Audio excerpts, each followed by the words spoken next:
Hey guys, today I'm here with a review of Do Not Say We Have Nothing by Madeleine Thien. Now this was included on the 2016 long list for the Man Booker Prize, and it was not at all what I was expecting and so much better. I do have a more cohesive, more lengthy review going up on aprilmag.com, so I will let you guys know when that goes live if you're interested in hearing some more articulate thoughts. But for today, I just felt like I needed to share this in a video because I think this novel is going to make my top books of 2016. The novel opens with the story of a young girl named Marie who lives in Vancouver, Canada with her mother, who immigrated to Canada from Hong Kong. Her father is kind of non-existent. He left them twice, as the opening paragraph says, once to return to Hong Kong and a second time when he killed himself. And all that Marie really has left of him are stacks and boxes of notebooks and music from kind of another world, it seems. Marie's life seems really small and uneventful until her mother accepts a guest into their home, a girl or a young woman named Aiming, who is the daughter of Marie's father's best friend. During her time in Marie's household, Aiming tells her so many stories, and those stories make up the majority of this novel. So we get the story of the Book of Records, which Marie still has pieces of that her father saved over the years.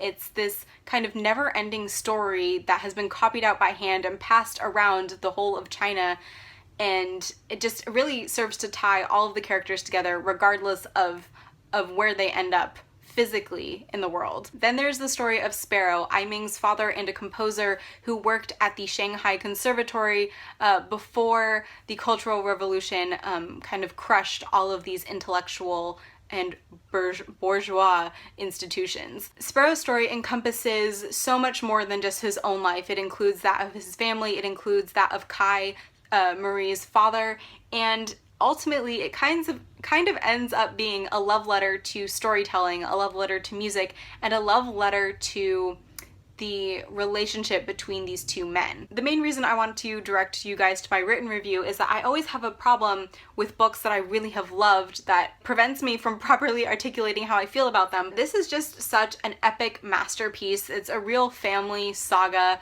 and yet it's crafted so delicately that it's almost as if Thien wrote these smaller stories and then wove them all together into one big quilt. If you are at all interested in China's Cultural Revolution and would particularly like to see a more human side, kind of get an insider's view at what was going on in China at the time, I would highly suggest checking this out.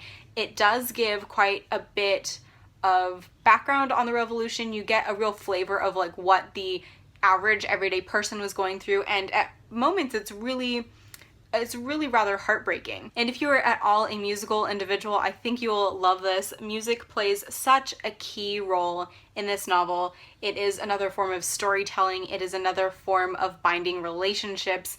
And the way Thien talks about music isn't overly technical. She could get very technical if she had wanted to, because Sparrow is a composer and a lot of the novel does take place at the Shanghai Conservatory, but instead, she just kind of focuses on the feelings that music evoke in her characters, the experience of music, what it does to them physically and emotionally, and it's really quite powerful the way she describes the impact of music on kind of the community in general. I will say that I didn't think Marie's story was as compelling or well written as the rest of the novel, but because she really is just a device through which you receive these other stories of Sparrow and Kai and Shanghai and Beijing, I thought that it was, you know, it was more forgivable. So in the end, I probably would give this one 4.5 stars, but on Goodreads, I did bump it up to a 5. And I think I'm just gonna leave it there because I think I am just kind of repeating my written review, which is far more eloquent. If you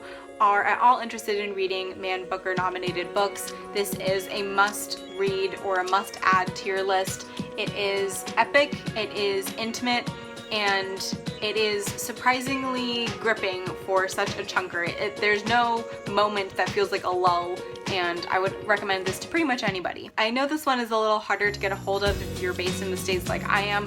I believe I had to order it from the book depository, so if you have gotten your hands on this and you would like to share your thoughts with me in the comments below, I would greatly appreciate it. But otherwise, that is all I have for today's video, so thank you so much for watching, happy reading, and I will see you next time. Bye!